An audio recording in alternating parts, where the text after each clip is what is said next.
What's going on, bottom line viewers? It's Mitch here, live for my week number 3 NFL picks, the preview of the week. It was really weird what just happened to me. I thought I was live already, so I was giving the whole spiel already, but I guess that's sometimes how this internet thing works. But we are now live, so we're good to go. If you are here, make sure that you do Gronk spike the like button. Subscribe to the channel for more BLV just like this. And there are weekly picks on this channel. But as I always say every week, guys, this is my weekly pick'em video. These are not my best bets. So I would not recommend to bet on every game and every pick that I make in this video. Please do not do that. Save your money, okay? This is kind of the fun process that I go through every week with you guys. We break down every game. We discuss every game. I make my pick.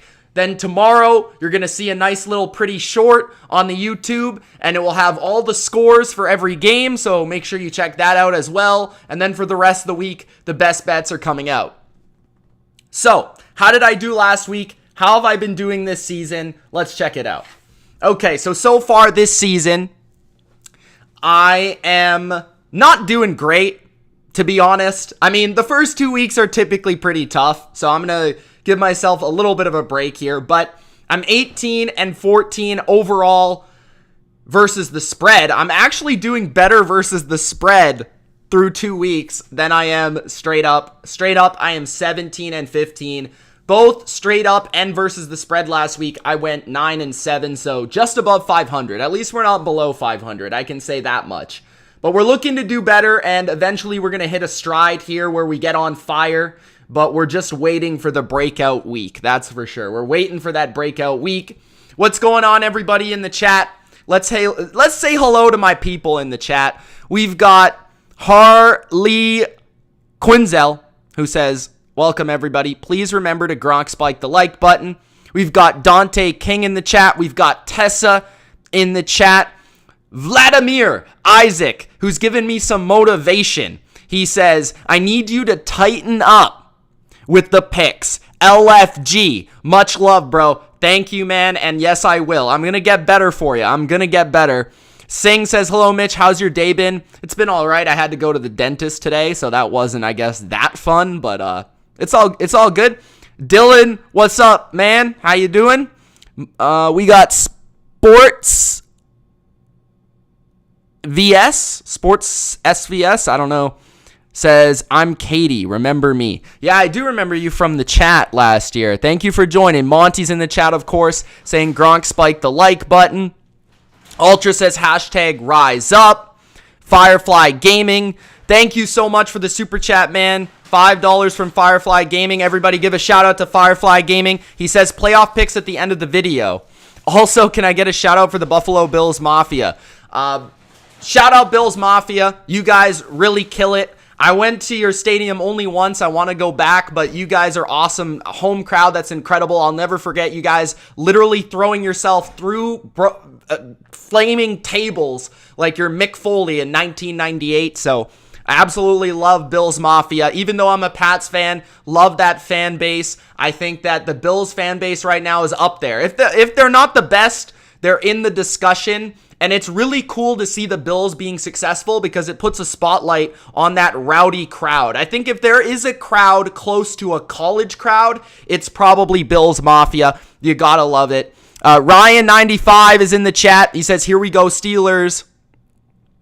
Gotti Jr. says, what's up, bro? Jermari says, what's up, Mitch? Marco says, hey, 49ers over Broncos is a best bet.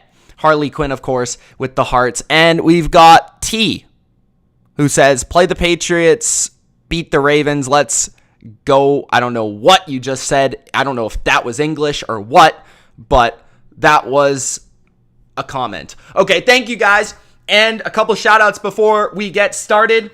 We've got a couple things to discuss. First of all, it's called Patreon, okay? You can join the Patreon. The link is in the description. The graphic I put up is a little bit old as I have the fantasy draft board as something to sign up for. But what I do have right now is the best bets every week. My actual NFL bets that I place every week on Patreon. If you guys want to check out where I'm putting my money, which games I'm actually investing in, which games I'm actually interested in, and I think there's value on. Each and every week, I do an early look at the week. So that usually is going to come out Sunday night, Monday. So that's a video that you can get each and every week before my picks videos, before my best bet videos hit YouTube. That's a video where I break down every game and I talk about which games I'm looking to bet on early in the week. And we have BLV versus Consensus coming back this week, featuring Ultra and Lenny, where we kind of preview each and every week. We talk about the hottest subjects in the NFL. That's another thing that you get within that package of only $3 a month. And you're pretty much going to get all that stuff and more, and anything else I can think of, really, off the top of my head that I want to do for Patreon, which is exclusive only to Patreon, that you will not find on YouTube. If you also want to support me as a creator, you can sign up as a YouTube member if you don't want to do the Patreon experience. I also want to give a quick shout out to the Discord. If you guys want to become a bigger member of the BLV community, the best way to do so for absolutely free is the Discord. You know, if you maybe don't have any money to spend on me and to support my journey on YouTube, a good way to support is just by joining the Discord and joining the community. You get notified when all my videos come out. You get notified when all my Patreon content basically comes out. You get notified for everything that's going on in the community. And it's a great community, talking ball every single day. So make sure to sign up to the Discord, absolutely. And it's absolutely free, guys, okay? So let's get started with the picks. As you saw, my record so far, as a reminder, is 18-4 versus the spread, 17-5 overall straight up. What's going on, Ultra? What's going on, Corey? Let's get started with Thursday night football. The Thursday night football game this week is the Pittsburgh Steelers taking on the Cleveland Browns. This game is in the dog pound of the Cleveland Browns, okay? This is going to be a great environment for football. You're going to have these clown Brown fans with blankets over their wieners, sitting on tables, pretending they're getting massages. Absolutely ridiculous. For that reason and that reason alone, I hope the Pittsburgh Steelers absolutely, positively destroy the Cleveland Browns, because you fans deserve it. You bunch of candy. Steelers. I got the Steelers plus the points. I don't know if they're going to actually win the game, guys. I don't know if I can go that far with the Pittsburgh Steelers. But what I do know is that the Pittsburgh Steelers will be motivated. The Pittsburgh Steelers are a great underdog. Mike Tomlin loves the edge of the underdog. And I'm willing to take the points in a game that's most likely going to be pretty defensive. The Steelers' defense has played well through 2 weeks despite losing TJ Watt. I am concerned a little bit about their run defense. I didn't think their run defense was that hot, defending Damian Harris and Ramondre Stevenson, which is basically the B team to the A team, which is Nick Chubb and Kareem Hunt in the NFL. You know, defensively, Pittsburgh so far ranks 22nd versus the run. They do rank 30th versus the pass, but that is kind of skewed by the first game of playing like 6 quarters. And Cleveland, of course, is first in rushing yards offensively. Even despite not having much of a threat in the passing game, they're running for 200 yards per game over their first 2 matchups versus the New York Jets and the Carolina Panthers. Now, I would say this is a step up in class for the Browns. They've played, the Jets, Joe Flacco, and they played the Panthers. I think the Steelers are a slightly better coach team than both of these teams, and I think they're probably a little bit more talented, especially on the offensive skill position side of things.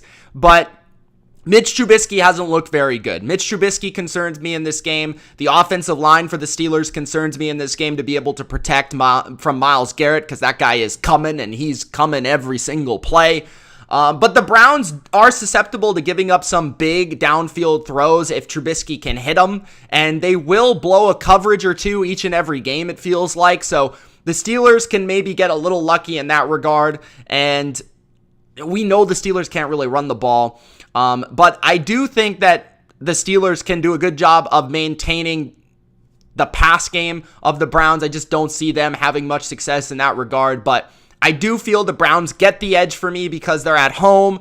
They do have a better running game. That running game that I do feel the Steelers are a little susceptible against, so I'm going to take the Browns to win, but I will take the points because I just don't see this being a super high-scoring game. It's a divisional game. It's a short week. Both teams will probably be a little sloppy. Neither team has a superior quarterback. Both these quarterbacks are bottom tier, so give me the points with the Mike Tomlin team, but I will take Cleveland to win the game outright.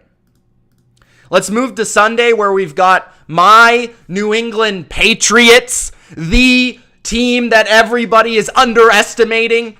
Ultra spent the entire offseason belittling me for being a Patriots fan, and I'm not going to take it anymore. We've got the Patriots in their home opener taking on the Baltimore Ravens and Lamar Jackson. If there is an MVP in football right now, his name starts with an L, and his last name starts with a J. Lamar Jackson is an MVP candidate. I don't care what they're saying about two of this, two of that. The best quarterback in Baltimore last week, his name was Lamar Jackson. He's in his entire team. He's his running game, he's his passing game, and now apparently the guy's going to line up at cornerback because he probably needs to, because they just continuously blew coverage after coverage after coverage. And I think he's the only guy that could have ran with Tyreek Hill last week, but he's not going to play cornerback. I'm just messing with you. He's not actually going to do that. But he should. I mean, he should, because I think the Patriots this week, with all the injuries that the Ravens have in that secondary right now, Nelson Agholor, Jacoby Myers, I think these guys are playing good football. I think they're playing their best football I've seen them play as a Patriot so far this season. Nelson Agholor had perhaps a breakout game as a Patriot last week, absolutely mossing the Pittsburgh Steelers in that game last week.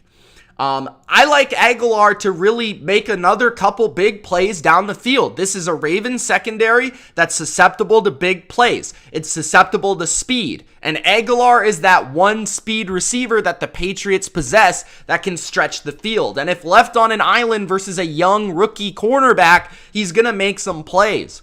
On the other hand, the Baltimore Ravens defense really doesn't have one superior, top-notch, A-plus pass rusher. They really don't. And I think that's going to allow the Patriots' offensive line to win at the line of scrimmage in terms of the passing game, keep Mac protected, and I think the Patriots will be able to move the ball through the air with a couple big plays from Agholor and company. In the running game, I haven't really seen the Jets or the Dolphins run for a ton of success, but that was mostly due to game script. I also wouldn't say that they completely shut down the running game of the Jets or the Dolphins, so I think the Patriots can run it a little bit, but as long as they stay in the game, that's where the balance will maintain for their offense. So I think the Patriots offense will have maybe more success than people think, because I think right now the Ravens defense is overrated by name and name alone. And I think they've downgraded in terms of their coordinator. I think going from Don Martindale to Mike McDonald had a farm, E-I-E-I-O, is one of the worst moves I saw all offseason. And so far, it's benefiting the New York Giants, and it's hurting the Baltimore Ravens. On the other side, again, Lamar is like the entire team. So you've got to find a plan to stop Lamar. Now, the Patriots have the personnel necessary to match up from a speed perspective. And the reason I say that is because they have so many safeties that they can deploy that can play linebacker. You think about Kyle Duggar. You think about Adrian Phillips, Jabril Peppers, Devin McCourty. These are four safeties, and Jalen Mills is basically a safety who plays cornerback. So you've got a multitude of guys that are fast but can also move in space and tackle well. And I think Kyle Duggar and Adrian Phillips are going to have to be huge in this game. Remember, Adrian Phillips actually played linebacker in that 2018, I want to say, playoff game versus the Chargers that one year. You know, he played, or versus the Ravens that one year when he was on the Chargers. He played linebacker in that game when the Chargers had no linebackers. So that's something to think about there. But I do think the Patriots defensively match up well with Baltimore's offense, an offense that's been absolutely explosive through 2 weeks. It was a little slower in week 1, but I felt like it was mostly because they were kind of in a good position to milk the clock away and kind of win it against the Jets. Week 2, they were very explosive when they were blitzed, and they had all the counters to Miami's blitzing scheme to make big plays down the field. I think this game is going to be super close, and honestly, I think I'm going to take the Patriots. This is their home opener. I like the matchup for them. I have my issues with the Baltimore secondary right now. I don't trust their personnel or their coaching on that side of the ball, and I think their offense right now, with a lack of a running back running game, is concerning when Belichick can really just focus on your quarterback and try to take him out of the game or try to minimize his impact to the game. Because if he's not worried about running backs running all over him, and he can find different creative ways of minimizing your approach with your passing game and your quarterback, I think that allows the Patriots a good game plan in this one at home, and I think they take it. I think they upset the Ravens. That might be a little bold. That might be a little crazy. The spread's 3.5, 3, 2.5. I think it's closer to 3 in most places. But yeah, I'm going to go with the Patriots here. I have faith in my team in this matchup to take the victory. Not saying that the Ravens can't win or they're not a good team. They definitely can win. They're favored for a reason. I just like the matchup for the Patriots this week. Okay, so we've got the Buffalo Bills favored by 6 versus the Miami Dolphins. They travel on the road to Miami, and this is a Dolphins team that's hyped. Everybody's talking about them, from ESPN to Fox to whatever Lenny B's channel is. Everybody is talking about the Miami Dolphins. Tua lit the world on fire. He lit the Ravens on fire. And Tyreek Hill's been unstoppable so far. The guy has been ridiculous so far. Jalen Waddle has not been too shabby. Now they involve Raheem Mostert out of the backfield. They've got Mike Gesicki making plays for touchdowns. They still got Cedric Wilson. The offensive line looks better now. Defensively, they've been a little hit and miss. They were pretty darn good against the Patriots, which they're typically good against the Patriots at home especially. But they were not so good on the road versus the Baltimore Ravens. Now, one thing I will say about this matchup is that the Dolphins have historically recently struggled to beat the Bills. They have lost, I think, 7 straight games to the Buffalo Bills, which is shocking. And over the course of time versus Josh Allen, they have allowed 35 plus points, I believe, over the past 2 years in every single matchup that they've played, or at least an average number of 30 plus points they have allowed versus Josh Allen. It's been gross. Their defense has not had the answers. And from what I've seen so far on tape, the Dolphins have lost something from Brian Flores. They're very talented. I think their defense is more talented than it was last year. I think they've got a ton of talent at every level. But the one area that they're not as good is their blitz packages. They're blitzing a lot still. And behind that, they're playing a lot of man coverage. But they're not getting to the quarterback at the same rate. They're actually blitzing a ton, but getting to the quarterback on blitzes at the second lowest rate in football right now, which is not a good recipe. If you're gonna blitz Josh Allen, you better get there. Because if you don't and he extends the play, he's going to absolutely crucify you for the entire game. And Stephon Diggs is on a different level right now. I love Xavier Howard. He's awesome. He's not covering Stephon Diggs. I don't care. He's not doing it. I think the Buffalo Bills are the superior team. I think the Buffalo Bills match up well in this game due to the fact that they counteract offensively what the Dolphins love to do defensively. And then on the flip side, Buffalo, they're not going to be scared of the Miami run game. They're not going to be playing into the hands of Tyreek Hill. They understand how fast Tyreek Hill is. They've lost to him how many times, okay? Not to say that Tyreek Hill still won't go off. He probably will have 100 yards. He probably will go off. But I look at this Buffalo defense. as a very well coached defense. And what I can trust about the Bills defense is they're not going to play dumb. They're going to be well schooled. They're going to be ready for the RPOs. They're a fast defense. I would say they're the fastest defense that the Dolphins have seen so far. They've played the Patriots. They've played the Ravens. I think that the Bills are the fastest defense. I think they're sound. And even though they don't have great talent in the secondary, I think their pass rush is also the best that the Dolphins have played. And when Tua gets in those situations, they'll put him under pressure without having to blitz and exposing their back end. So I'm going to go with the Bills here. This will not be a best bet for me this week, most likely, just because the number is too big. It's been inflated, and I think people are just so on the side of the Bills where it's like, yo, they're...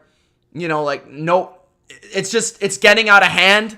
Like, I feel like if the Bills continue to win at this rate, the way they're winning, it's going to get to the point, like, I remember the 2007 Patriots, bro. Like, they were playing the best teams in the league, and they were favored by, like, 14. They were favored by, like, 17. It was getting ridiculous, okay? This Bills team has the potential, if they continue to win this way, that those spreads are going to inflate. And I feel like this is the first we've seen of a really inflated spread. A team on the road in their division, right? The Bills favored by 6 already. I think the line last week was like 4.5. So I like the Bills to win, and I am going to say the Bills cover, but I'm not probably going to lay any type of money on that deal, okay? So that's how I feel about that game. In terms of the Dolphins, how they can win this game is if they protect Tua well and they make him comfortable in the pocket and they force the Bills to get pressure through blitzing.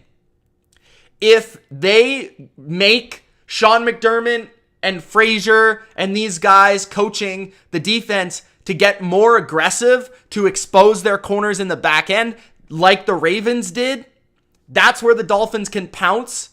And if Tyreek Hill can just go ham and just absolutely, once again, take over a game, then they've got a shot.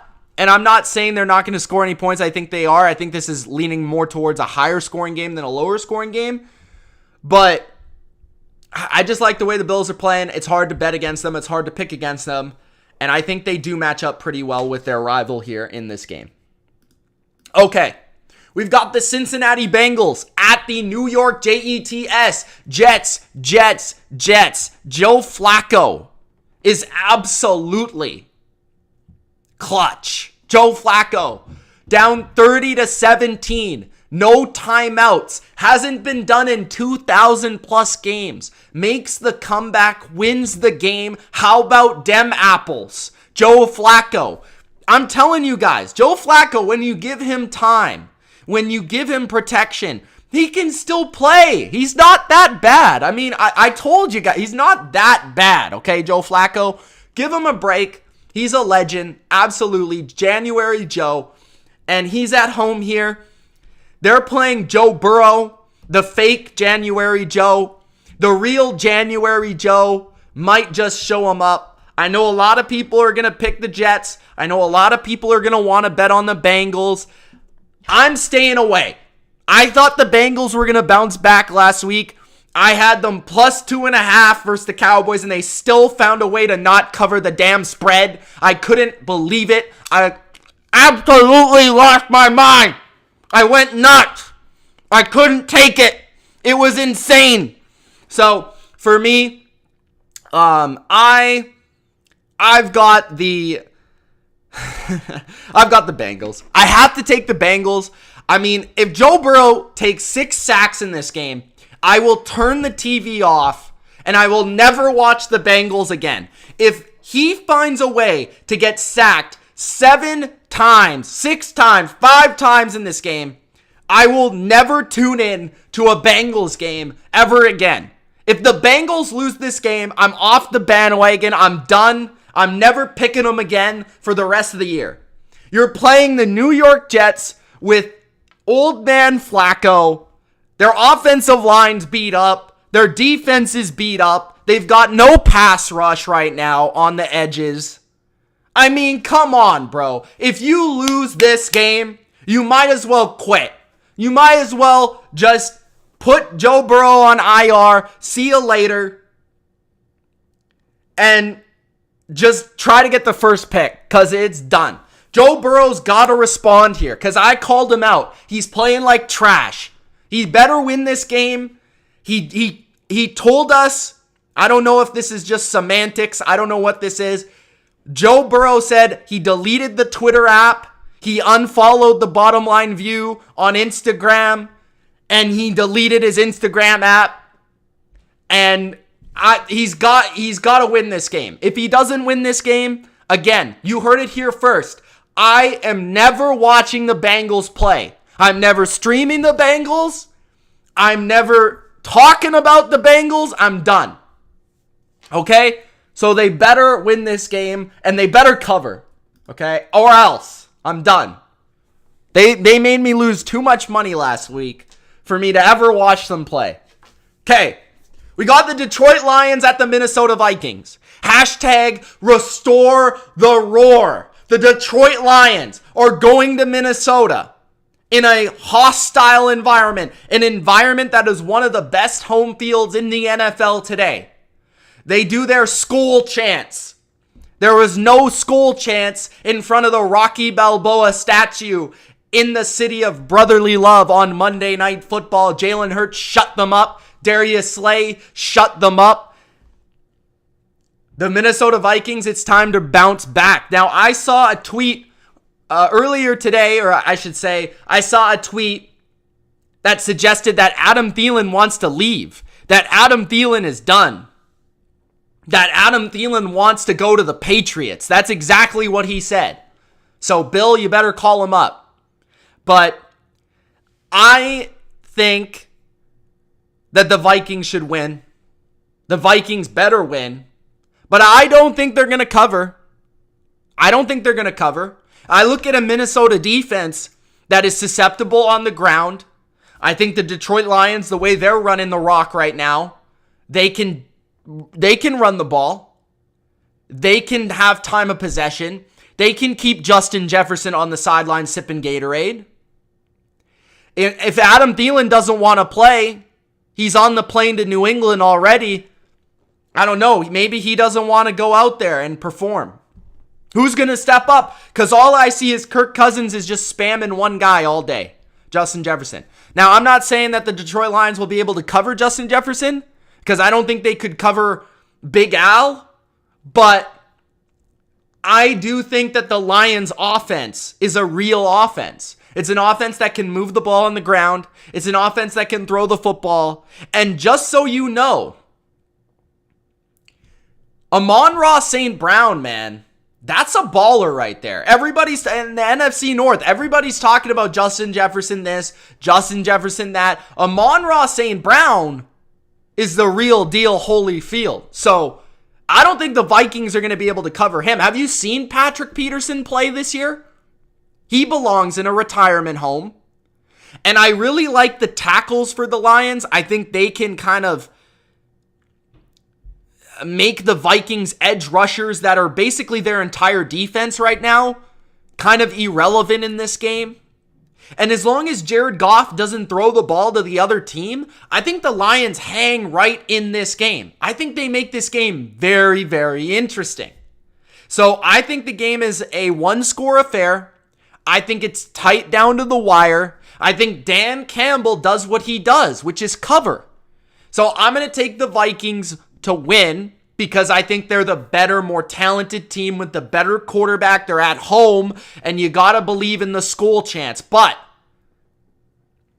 I'm taking the Lions, restore the roar, to cover.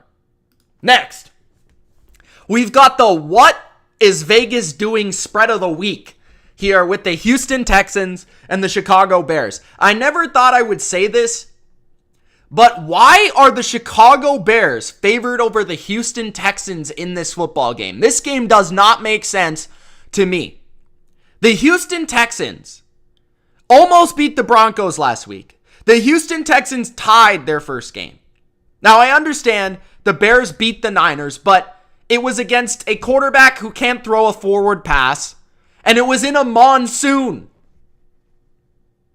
And they got outgained, and they got whooped at the line of scrimmage. It was an absolute fluke, okay? It was a fluke.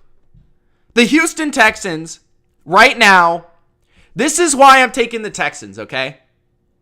I'm taking the Texans because they actually trust their quarterback to throw the forward pass. The Chicago Bears, they don't throw the forward pass. They don't even know what it is. They're living in the era of Jim Thorpe. They're living in the era of Don Hudson. They don't pass the ball. Their whole offense is runs up the gut and then a quarterback run. They're playing scared. They're playing without any sort of testicles. So the Texans, I think what's underrated about them is their defense. I think their front seven is underrated. It's playing good so far. Hey, they haven't allowed over 20 points yet, I don't believe. Lovie Smith going back to Chicago, where I'll forever think of him as the coach of that team. Right? So, I need a drink of water. Holy smokes. Lovie Smith is going to beat this terrible team that doesn't know how to throw the ball. Okay. Obviously, give me the points. Next, we've got the Kansas City Chiefs traveling to Indianapolis to play Matt Ryan and his pea shooter of an arm in a must-win game for the Colts. This is really a must-win game. It has to be a must-win game. If you start 0-3, do you even have a chance, even in the AFC South? Or I guess they're not 0-3. They did tie. They tied. Everybody, I forgot they tied. I forgot. Okay, I'll take the blame. They tied a game. I'm sorry. They tied the Texans. I just talked about how great the Texans are. Okay, I've got the Chiefs. Do I need to explain this? Okay, so we watched last week. The Indianapolis Colts couldn't move the ball against the Jacksonville Jags. The Indianapolis Colts offensive line right now is overrated. They couldn't consistently protect their old man at quarterback. Matt Ryan threw a fair catch punt to a cornerback 20 yards down the field. They have no weapons in the passing game besides Michael Pittman that they actually trust, that Matt Ryan actually trusts. I mean, they were lining up Nyheim Hines in the slot, guys. They were lining up Nyheim Hines in the slot. And then they took him out after he caught 2 passes, for whatever reason. Their running game is good, but if they get behind early, they're in a world of trouble here. Because the Chiefs can actually rush the passer this year. Again, Chris Jones, arguably the most underrated football player on earth. Dominating week after week. Everybody talks about Aaron Donald this, Aaron Donald that. What about Chris Jones? Does anyone pay attention to what this guy does on a weekly basis? George Karlaftis has been a sight for sore eyes. Thank you, football. Because I didn't want to see Frank Clark as much as we did last year. But the pass rush for the Chiefs is better. The Chiefs secondary, yeah, it's a little weaker, but the Colts don't have the weapons to take advantage of it. And sure, the Colts can run on the Chiefs, but if the Chiefs get a lead, that might be negated. Okay? If the game stays close early and the Colts are able to run the ball a ton, they have a chance to stay in the game. But then you look at their defense, right? And you would think the Colts defense would be a good unit. But here's the problem with the Colts in this matchup. Their defensive coordinator is named Gus Bradley.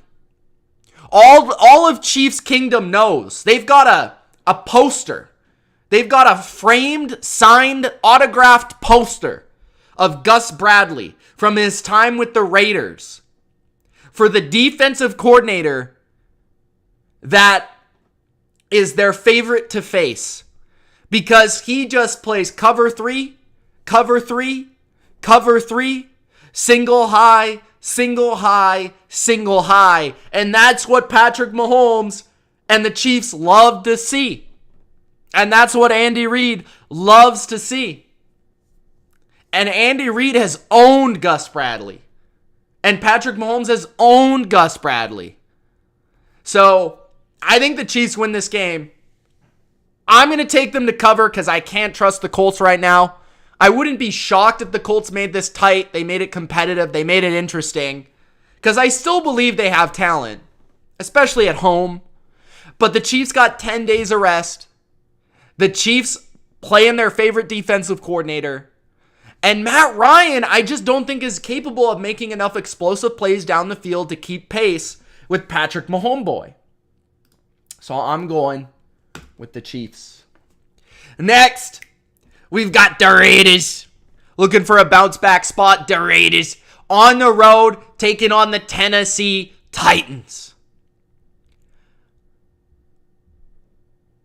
I've got to pick the Raiders.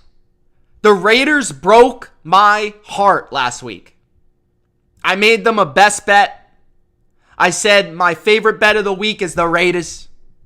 I took them early in the week, -3.5. They crushed me. They crushed me. They were up 20-0 at halftime. 20-0. And they found a way to lose.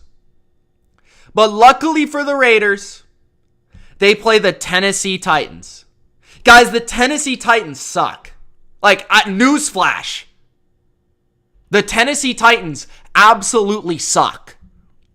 Their offense, bad play caller, for one. After the first drive, they can't do anything. For two, Ryan Tannehill carried by A.J. Brown. A.J. Brown's gone. Robert Woods is old. Treylon Burks, he's flashing a little bit, but he's not ready for the prime time. He's not ready for the silver and black. The offensive line of the Titans is suspect, especially on the tackle position where Crosby can get to work. The Raiders' run defense this year, for as suspect at times as their secondary has been, their front and their run defense is very strong. They can stop the run. And offensively for the Raiders, I think the Raiders will take advantage, and Josh McDaniels will take advantage of the matchups he has on the perimeter. The Titans are very beat up at cornerback. They're missing Elijah Molden.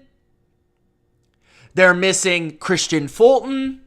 They're signing guys off the street. Their pass rush isn't as good without Harold Landry. Bud Dupree's beat up. Yeah, the Titans, maybe they slow down the Raiders' run game. But the Raiders are going to pass the ball. The Raiders, Derek Carr is going to get back on track. And the Raiders are going to win and they're going to cover. How about that? Next, we've got the New Orleans Saints at the Carolina Panthers. If you think I'm going to come on here for the third straight week and pick Baker Mayfield and the Carolina Panthers, I don't know what you think I'm on, but it's something special, okay? I am not going to do that. And I actually think this is post-Bucs defense syndrome that we're seeing here this week.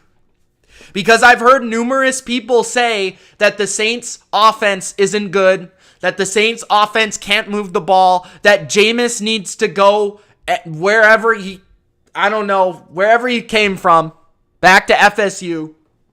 But I'm here to uplift the Saints. I'm here to say the Saints come marching in to Carolina and the Saints win and they cover.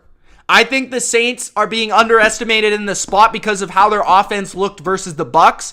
And I'm just here to tell you guys that every offense is going to look like that against the Bucs. Almost every offense, 9 out of 10 offenses, is going to look like that against the Bucs, okay? Defensively, the Saints got back on track last week. And you know what Baker Mayfield will do 5 times a game? He will throw the ball straight into the arms of a defensive lineman for the Saints. And what I mean by that is the ball will be deflected at least 5 times in this game because Baker Mayfield can't see over the defensive line. DJ Moore has been affected by it. Robbie Anderson, he doesn't even know where he is half the time. He's on cloud 9. Christian McCaffrey's too busy taking pictures with Olivia Culpo and model pics on Instagram. The offensive line is suspect. I think the Saints pass rush gets back on track in this game. I think the Saints low-key blow the doors off the Panthers this week. I think this is like the low-key blowout of the week that nobody sees coming. This is it right here. Jameis Winston, 3 touchdowns. Chris Olave, 1 touchdown. Saints win. Next. The Philadelphia Eagles, -6.5 at the Washington Commanders. This is like the weird game of the week. This is like the why this spread. I think it's too big for this game. I think this spread is just fishy. This is just a weird game. I think this is a spot where the Eagles slip up a little bit. I'm still going to pick them to win because, again, if you think I'm going to pick Carson Wentz against his former team because of some sort of revenge game, Carson Wentz isn't built that way. Carson Wentz don't got that in his psyche. Okay, I'm not worried about no revenge game from Carson Wentz. But I do think that for whatever reason, no stats, no matchups. I just feel like it's going to be close. I don't know. I'm taking the points with the Commanders. It's a rivalry game. Washington plays better at home. We've seen that already this season. They started slow on the road last week against Detroit. They played much better against Jacksonville the week before. Washington has a formidable offense where they can run the ball, they can throw the ball, they can make big plays, get back in it, they can backdoor cover. Philadelphia, they weren't dominant against Washington last year. They beat them both times, I think, but they weren't dominant wins. This is a fairly even matchup from a coaching perspective. I think that it's an Eagles win, but a cover for the Commanders. The Commanders are going to make this one interesting. Next, we've got Jacksonville and the Jags, the new top dog in the AFC South. You better believe it. It's time. Duval at the Los Angeles Chargers. Chargers. The Chargers are at home, and they've had 10 days. They've rested up. They're preparing. They're ready to go. And the Jags are going across the country. That's what worries me, okay? They're a young team. They just won a big game against a rival. They shut them out. They absolutely dominated the Indianapolis Colts. And now they're playing a real team. They're playing a step up in class. They're playing a legit squad. But at the same time, the Los Angeles Chargers are one of those teams where I just don't know if I can rely on them yet. I want to see how this game goes for them to cover a 7-point spread. That's a lot of points for the Chargers. The Chargers like to charger, and a lot of times they slip up and they let the team in it even though they shouldn't be in it. So I'm a little bit scared of that. So that it won't be a best bet. But as long as Justin Herbert is healthy, the Chargers win. And I think the Chargers cover, but it's really close. I don't know, man. Maybe I take the Jags to cover. I think it's going to be like it's going to be like 27-20. Something, it's going to be right on. Like I 28-21, 31-24, something like that, I think. Maybe the Chargers pass rush disrupts Jacksonville's offense, but I really like how they're looking. I like how Trevor Lawrence is playing. I even like how Jacksonville's D-line is playing. I think Jacksonville is better than people are still giving them credit for, and I think they're better than this spread. But it's just the travel, the cross-country, the spot that makes me worried about Jacksonville here. So I'm kind of on neither side, but I'm taking the Chargers to win. And I'll go with Jags. I'll go with the Jags to cover. Why not? Okay. The Atlanta Falcons at the Seattle Seahawks. The Seahawks, for some reason, nobody knows. I asked everybody. I asked my mom, my dad, my uncle. I asked my 2 dogs. I asked my next door neighbor. Nobody had the answer for why the Seattle Seahawks are favored in this game. Now, the Seattle Seahawks, they are at home. They are 1-1. But the Atlanta Falcons have been better than the Seattle Seahawks this year. The Atlanta Falcons almost beat the Saints. They were up by like 1,000 points. And of course, in Atlanta fashion, they choked. And then in week 2, Atlanta almost came back from 28-3. Yes, 28-3. And they almost won the game against the Super Bowl champs in LA. Seattle got absolutely whooped last week by the 49ers. I know the score wasn't that bad, but trust me, they got absolutely whooped. And then the thing on top of that is, their coaching is just not as good. The Atlanta scheme, the game plans of Arthur Smith, the game plans of Dean Pease are superior to Seattle. Arthur Smith's going to come with some creative stuff. You know that he's listening to all the fantasy people out there clamoring, "Where's Kyle Pitts? I picked him in the 3rd round. Where's Kyle Pitts?" You better see it coming. Kyle Pitts going for 120 this week. 8 catches, 120, 2 tutties. Okay? Kyle Pitts is going off. Drake London, it doesn't matter. The guy's an alpha. He's going off regardless. Cordell Patterson, best football player in the world, going off. Okay? Marcus Mariota, I like me some Geno Smith, the Messiah, but I like Marcus Mariota maybe a little bit more because of what he can do with his legs.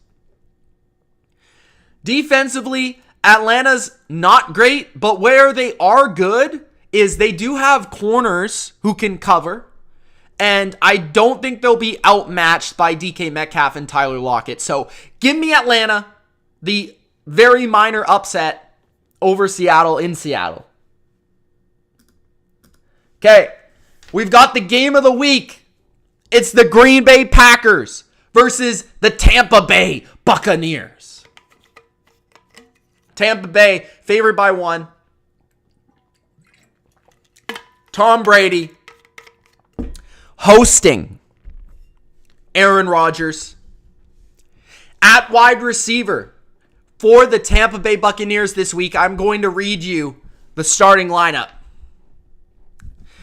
At the X spot, they've got Kenneth Harris. At the Z spot, they've got Big Al Williams. In the slot, they've got Bethel. As the 4th receiver, they have Turtle. And as their 5th receiver, they've got Isaac 088. At left tackle, the Tampa Bay Buccaneers are starting Big Nate 84. That being said, with all of those guys starting on the Tampa Bay Buccaneers offense, I don't know if Julio's playing, Mike Evans isn't playing, Chris Godwin's not playing, who else isn't playing? Donovan Smith's not playing, Ryan Jensen's not playing. Who's not playing? A lot of players aren't playing, okay? Cole Beasley was signed. I don't know if he's playing in this game. For real, though, Scotty Miller, Brashad Perryman, Russell Gage. The Bucs offensively, they're going to look to run the ball against a defense that you can run the ball against. It's a much easier defense to run the ball against than New Orleans is. Green Bay has allowed pretty successful early down running rate and success. Green Bay allowed the running game against the Vikings. Green Bay allowed the Bears to run the ball pretty well. They rank currently 27th in the NFL against the run, allowing 153 yards per game. They do rank 4th against the pass. They do rank 7th in points per game. I still think that Byron Leftwich, Tom Brady will have a good enough game plan to pass the ball well enough, because I don't trust the Green Bay defensive coaching staff. I don't. I think they're idiots. I mean, did you watch them cover Justin Jefferson? I don't know. But I still don't trust it. Todd Bowles kind of owns Aaron Rodgers at this point. Florida, just the state in general, owns Aaron Rodgers. The Bucs are a very good run defense. It's hard to run on them. That's what the Packers want to do. They've got fast linebackers to cover their running backs out of the backfield. They're the best defense in football. They're going to pressure Aaron Rodgers. Rodgers is not going to know what hit him. The Bucs are at home opener. Tom Brady's going to play well. Leonard Fournette's going to be playoff Lenny form, and the Bucs are going to win. Everybody's starting to pick the Packers. Everybody's starting to pick the Packers because they don't know who's playing at wide receiver. I don't care if Turtle is wide receiver 2. I'm not going to give him wide receiver 1. The Bucs are going to win. Give me the Bucs -1. Give me the Bucs to win. This might even be a best bet by the end of the week. If Julio plays, it's a best bet. Mark it down. Okay? Bodo Winter. You're the tight end for the Bucs this week. Congratulations. $20 from Bodo. Do tight ends not exist anymore, he says. Yes, they still do, but not really for the Bucs. They don't really throw to them anymore, so. All right. Next, the Los Angeles Rams at the Arizona Cardinals. Honestly, it's scaring me that the line moved away from the Rams. I think that indicates that people that are betting don't like the Rams. They think the Rams stink. I think that's what it means, because the Rams were favored by like 4.5 earlier in the week, and the spread's like 3.5, 3 now, which is kind of scary if you're a Rams fan. But I'm still going to take the Rams here. I'm going to go against that movement. I still am not impressed with what I've seen from the Cardinals. The Cardinals, it was a miracle. They beat the Raiders. It was a miracle. It was aided by the refs. Okay. Kyler Murray did like 18 spinoramas, then threw the ball left-handed, and then they scored. They got Greg Dortch lighting up the NFL in the slot. Their defense is still lousy. I mean, I think Cooper Kupp's going to have 2,000 yards in this game alone. I don't think anybody's going to cover him. I don't know, man. I don't know. I think the Rams kind of own the Cardinals. Do we remember that playoff game? That was like one of the worst performances I've ever seen in a playoff game by a single team. And I'm talking about the Arizona Cardinals. That game was terrible.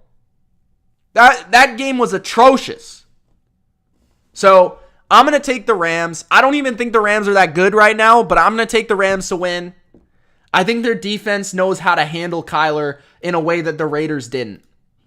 Plus, Kyler might be distracted by Call of Duty.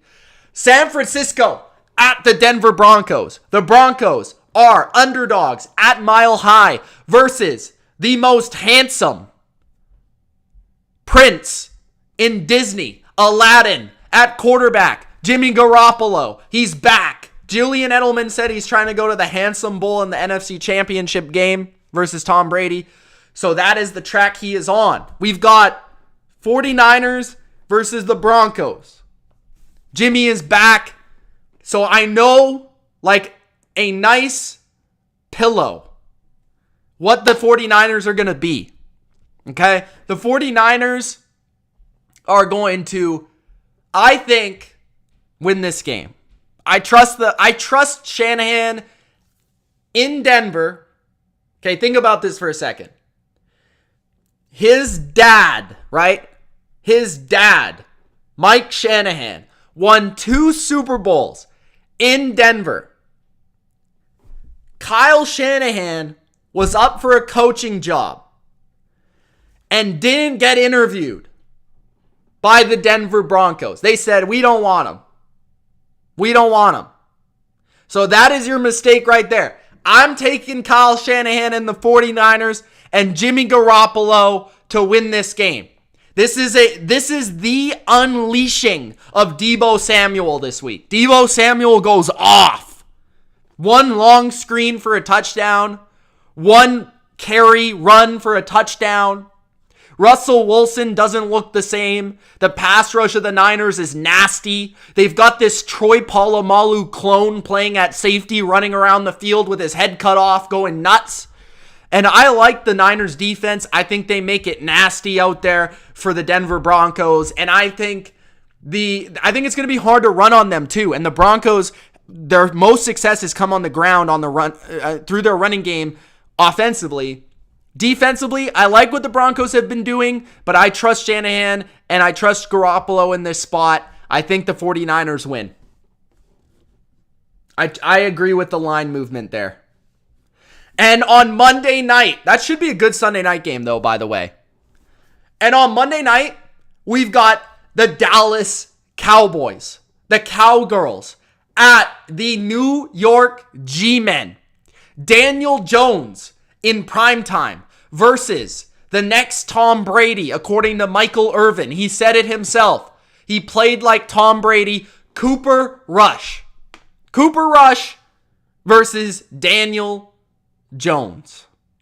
I want to pick the Giants, but I don't know if they can go 3-0. Like, honestly, can the Giants actually go 3-0?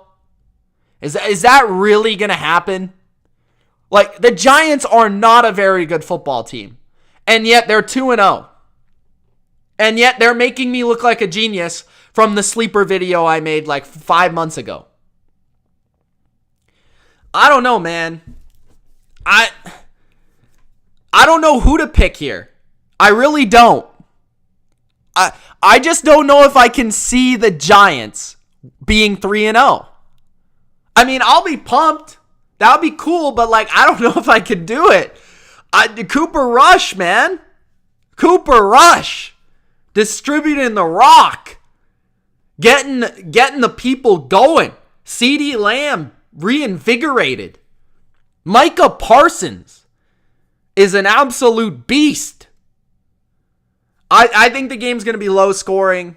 I think the game is going to be tough. I'm going to take the Cowboys. And the reason I'm going to take the Cowboys is I like their pass rush.